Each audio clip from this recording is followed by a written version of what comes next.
So the interest in silk comes from the fact that it has been engineered by selective pressure to perform outside the body. So it's a structural biopolymer that works very well in the environment. It's very stable. The stability goes up to 200 Celsius.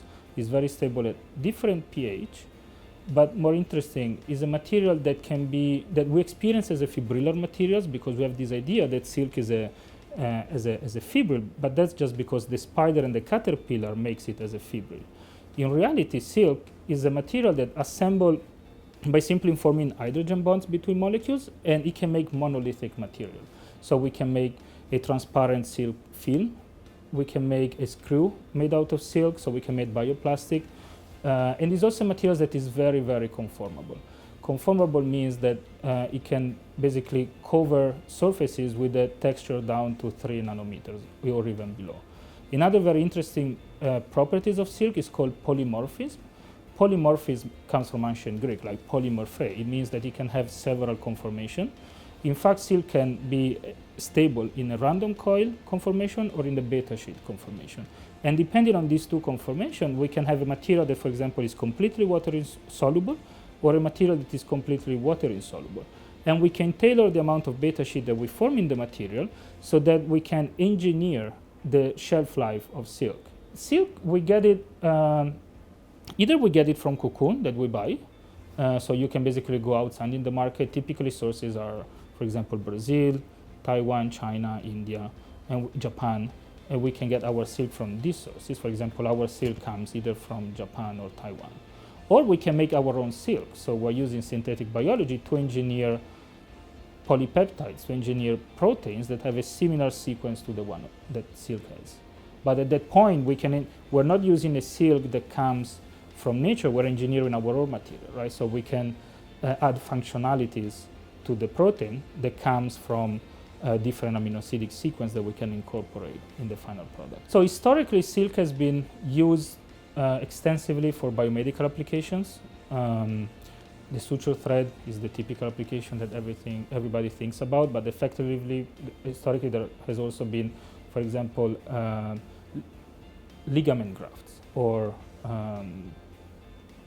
tendon grafts made out of silk. That in the textile form, right? So that's a purely textile engineering where we have a high mechanical performance textile that is implanted in the body, and we use the fact that silk is bioinert typically to make a successful graft in the body.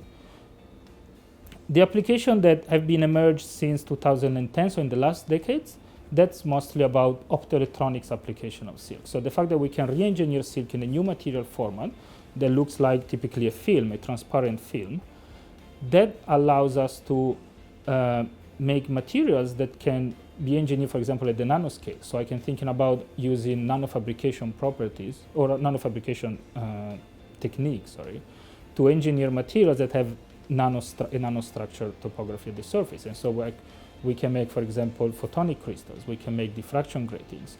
At the same time, silk can be used as a substrate for electronics. So we can think about evaporating or transferring electronic on a silk substrate. Typically, the electronic will be made out of magnesium oxide or gold. And then at that point, we have a biodegradable electronics.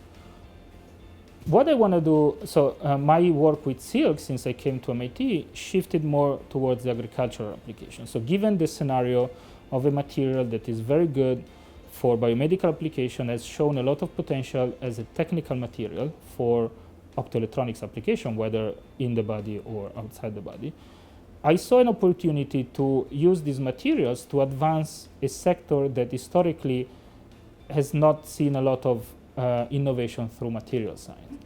What I thought about is, can we actually use these biopolymers that is used, for example, by caterpillars to protect themselves while they're changing in their phase?